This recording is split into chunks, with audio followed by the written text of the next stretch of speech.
हुकूमती दामों दरामदात की इजाज़त और कीमतों के तयन के बावजूद चीनी की कीमत 200 रुपये फ़ी किलो तक बरकरार है। कराची, इस्लामाबाद और रावलपिंडी के शहरी मुल्क में सबसे महंगी चीनी खरीदने पर मजबूर हैं।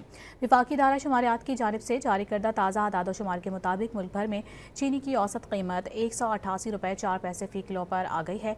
कराची, इस्लामाबाद और रावलपिंडी में चीनी की कीमत सबसे ज़्यादा है।